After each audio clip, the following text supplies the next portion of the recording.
नमस्कार। लोकसभा काराकाट की कई ऐसे मुद्दे हैं जिनको उठाना बहुत ही ज़रूरी है।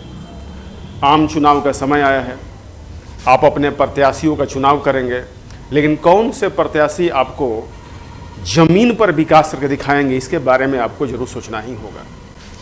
अभी वर्तमान समय में भारत में आईपीएल मैच चल रहा है, अर्थात खेल। भारत के लिए खेल एक योगदान है, वरदान है, लेकिन काराकाट में खेल एक समस्या भी है। खेल समस्या इसलिए है कि किसी भी खेल को खेलने के लिए ग्राउंड की आवश्यकता है। काराकाटवासी अपने दिल पे हाथ रख के कह दें कि कौन से प्रत्याशी ने खेल को विकास करने के लिए किसी एक ग्राउंड का निर्माण कराया हो। आज बच्चे रात में, वो फुटबॉल का मैच हो, क्रिकेट का मैच हो, बैडमिंटन हो, और रात में खेलना अधिक पसंद करते हैं। रात में क्या कोई मिनी स्टेडियम बना के उनको दिया गया है? कहीं नहीं है। काराकाट के किसी भी विक्रम हो, काराकाट हो, सासाराम तक चले जाइए, कोई ऐसा मिनी स्टेडियम ही नहीं है जहां बच्चे टूर्नामेंट खेल सकते हैं। फील्ड का तो अभाव, बिल्कुल अभाव है। काराकाट के किसी भी प्रखंड में चला जाइए, किसी भी पंचायत में चला जाइए, कुछ एका दूगा को छोड़ दिया जाए तो कहीं पर भी खेलने लायक फील्ड है ही नहीं। इन बच्चों में खेल भावना के विकास कहाँ से होगा? आज खेल से बहुत बड़े मात्रा में रोजगार मिल रहे हैं। आईपीएल में ऐसे आम जान मानस के लोग जा रहे हैं और बच्चे जा रहे हैं जिनको करोड़ों के पैकेज मिल रहे हैं। काराकाटवासी आज भी इससे वंचित हैं। जब ग्राउंड ही नहीं रहेगा तो कहां से आईपीएल के टूर्नामेंट खेलेंगे? नेक्स्ट हम लोग बात करते हैं हॉस्पिटल। काराकाट के पिछले 10 साल में कोई एक नया अस्पताल बना हो, कोई एक ढंग का ऐसा अस्पताल हो जहां पर लोगों का इलाज किया जा सके, वो पटना नहीं जा सके, वो दिल्ली नहीं जा सके, कुछ भी नहीं है। सरकार के नुमाइंदे गिना दें कि हम तो आपके लिए एम्स बनवा रहे हैं। कितने लोगों को एम्स तक पहुंच है? प्राइवेट हॉस्पिटल, प्राइवेट डॉक्टर जिस तरह से पैसा पीट के अरबपति बनते जा रहे हैं, आखिर ये खेल किसका बनाया हुआ है? ये खेल हमारे पुरातन गवर्नमेंट का, सरकार के नियमों से बना हुआ है। आपके काराकाट क्षेत्र में कोई भी एक ऐसा अस्पताल हो जहां इमरजेंसी के दौरान आप उनको ले जा सके, उनका प्राण बचा सकते हो, तुरंत आपको रेफर कर दिया जाएगा। ये है जमीनी मुद्दा, इस पर बात करनी चाहिए, इस पर वोट मांगनी चाहिए, इस पर आप वोट करें। अनएम्प्लॉयमेंट पूरे भारत में एक बहुत बड़ी चिंता की विषय है। बिहार तो सबसे पिछड़ा गरीब है, लेकिन काराकाट एक खेतिहर लोकसभा क्षेत्र है। यहाँ के अधिकांश बच्चे अपने जो गार्जियन हैं, जो नौकरी नहीं किए तो उनके साथ ही खेती बाड़ी में लग जाते हैं। ना खेती बाड़ी का विकास हुआ है। खेती बाड़ी को कैसे आधुनिकतम बनाया जाए, कैसे विदेशों में जो जो G20 के देश हैं, G21 के देश हैं, उन जैसा खेती बाड़ी कैसे किया जाए, जर्मनी जैसा खेत कैसे बनाया जाए, फ्रांस जैसे खेती कैसे की जाए, कोई सोचने वाला नहीं है। आपका लोकसभा सांसद तो दूर, आपके निजी मुखिया जिलों को ये पता नहीं है कि किस प्रकार खेती को आधुनिकतम बनाया जाए। आप अपने प्रत्याशी को, ऐसे प्रत्याशी को चुने जो आपके खेती बाड़ी को भी एक आधुनिकतम बनाए कि उसमें रोजगार को बढ़ावा दे सके। अनएम्प्लॉयमेंट न सिर्फ खेती बाड़ी, पढ़ना लिखना भी, पढ़ाई लिखाई भी ऐसा हो, ऐसा वोकेशनल कोर्स हो, ऐसा स्किल डेवलपमेंट हो कि बच्चे अगर स्किल डेवलप कर लेते हैं तो वे विदेशों से जाकर पैसा कमाएंगे। लेकिन काराकाट में केवल सरकारी फाइलों में स्किल डेवलपमेंट क्षेत्र बनाए गए हैं। स्किल डेवलपमेंट करें तो कई योजनाएं चल रही हैं। क्या रियल में वहाँ पर स्किल को डेवलप किया जा रहा है, या सिर्फ उस संस्था को चलाने वाले लोग अपनी जेबें भर रहे हैं?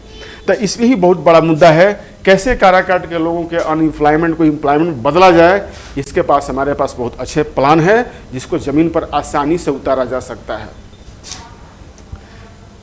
सरकारी योजनाओं से घर बनाए जा रहे हैं, प्रधानमंत्री आवास योजना, मुख्यमंत्री आवास योजना, लेकिन ये भी घर काराकाट का एक सबूत दे रहा है। सबूत ये दे रहा है कि जो मध्यम वर्गीय परिवार, जो नहीं आता है अत्यंत पिछड़ा में, या जिनके पास लाल कार्ड नहीं है, उनको घरों को देखने वाला कौन है? वे न इधर के हैं न उधर के हैं। तो एक ऐसी योजना चाहिए कि उन लोगों के घरों को ही बनाया जाए जो गरीबी में नहीं आते, जो गरीब में नहीं आते हैं।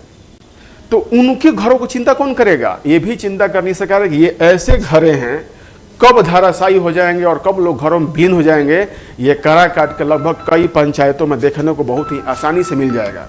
इतना ही नहीं, काराकाट में कई ऐसी समस्याएं हैं जिनको आपको अवगत बिल्कुल ही कराया जा सकता है।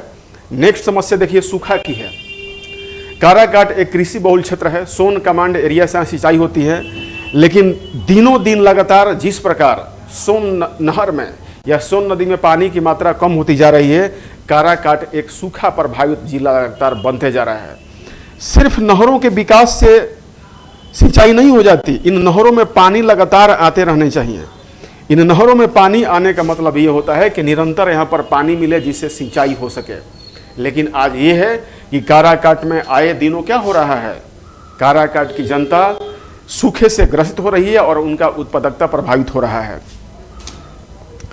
स्कूल तो लगभग सभी जगहों पर बनाए जा रहे हैं, लेकिन इन स्कूलों में किस तरह की पढ़ाई हो रही है आपको पता है।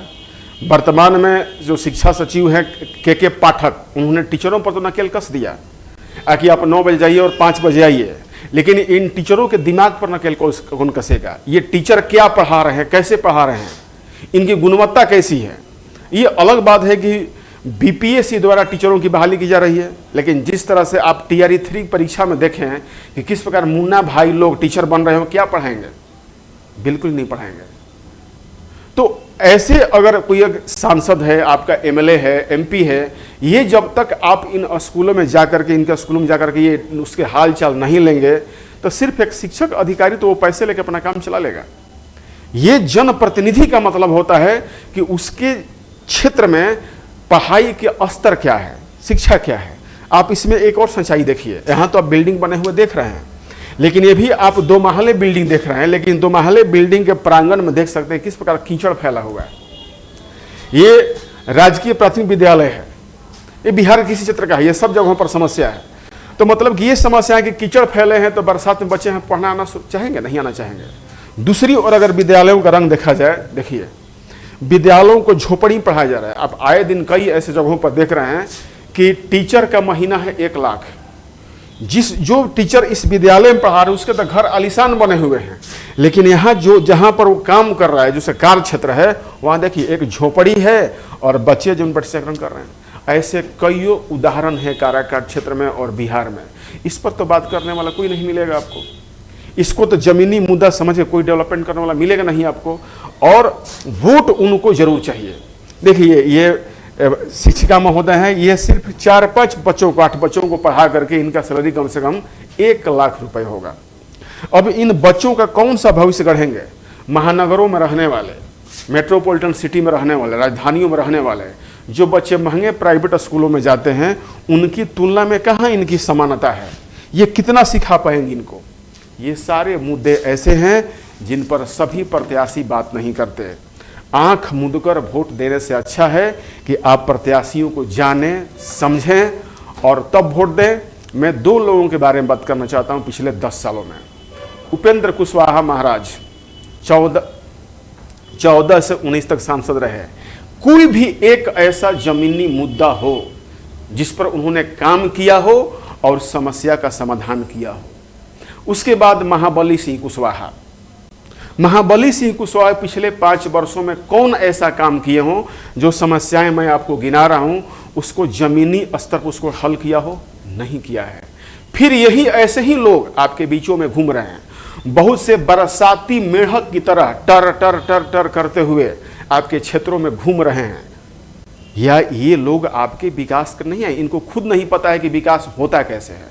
इनको सिर्फ ये पता है कि हमारा विकास कैसे होगा, और ये वो भी नहीं कर पाएंगे क्योंकि ऐसे टर टर करने वाले को आप वोट नहीं देने जा रहे हैं। अब की बार आप एक ऐसा प्रत्याशी चुन रहे हैं और उसको इतने भारी मतों से विजयी बना रहे हैं जिसकी पहचान भारत के संसद भवन में काराकाट की जनता ये कह के भेजे कि हम इतने वोटों से इन्हें विजयी बनाकर रिकॉर्ड वोटों से भेज रहे हैं। तो इसके लिए आपसे प्रार्थना है, गुजारिश है कि अपने इस प्रत्याशी को आप वोट दें और अपने ज़मीनी मुद्दे और समस्याओं को सुलझाएं। तब तक के लिए नमस्कार, धन्यवाद।